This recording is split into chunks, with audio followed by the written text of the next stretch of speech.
খুব গরম পড়ে গেছে বন্ধুরা, তাই তো। তো সেই জন্য কিন্তু আজকে বেল নিয়ে চলে এসেছি, বেলের শরবত খাবো। পাপা দেখাও, বেল দেখাও, তোমার হাতে একটা আছে। হ্যাঁ এই যে আমার একটা হাতে বেল। হ্যাঁ আমি খেয়ে উঠেছি এখন। হ্যাঁ, শরবত খাবো বলো।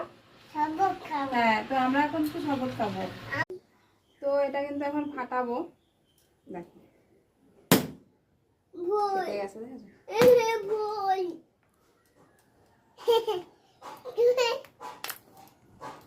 কি সুন্দর দেখো, বামাটা দারুণ গন্ধ পাঠাও। বেরোচ্ছে বেল থেকে, কিন্তু এটা বামাটা পাঠাও। খুব সুন্দর গন্ধ বেরোচ্ছে। এই দেখো বন্ধুরা, তো বেলটা এখন ছাড়িয়ে নিচ্ছি শরবতটা করার জন্য। এটা ছোট। উবুর করে দিও না। আমি করব।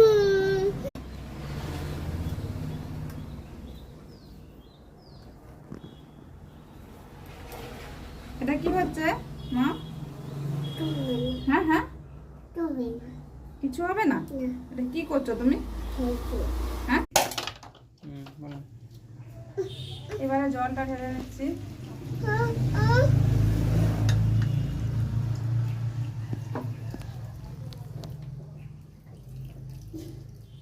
অনেকটা বেরিয়েছে, তো ভাবছি যে একটু আইসক্রিমও বানাবো বেলের। দেখা যাক কতটা কি করা যায়। আমিও বানাবো। এখন বেল থেকে কিন্তু বেলের বীজ আর আঠাগুলো আলাদা করে নিচ্ছি। আগে একটু করেছিলাম শুকনো অবস্থায়, এখন জল দিয়ে যেটা হয়নি সেটা করে নিচ্ছি, তাহলে আঠাগুলো মুখে লাগবে না, বীজগুলোও মুখে লাগবে না। তো এখন আমরা কিন্তু ছেঁকে নিচ্ছি ছাঁকনিতে করে, তাহলে যেগুলো আছে সেই সিট টিটগুলো আর মুখে লাগবে না, সেই জন্য ছেঁকে নিচ্ছি। এতটাই মোটা যে চামচে করে আমাকে গুলাতে হচ্ছে, তবে ছাঁকা হচ্ছে।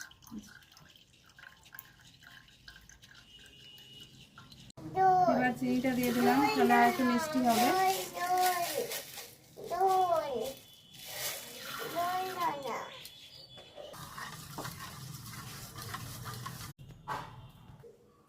তো এখন শরবতটা কিন্তু রেডি হয়ে গেছে, এবার আমি গ্লাসে ঢেলে নেব।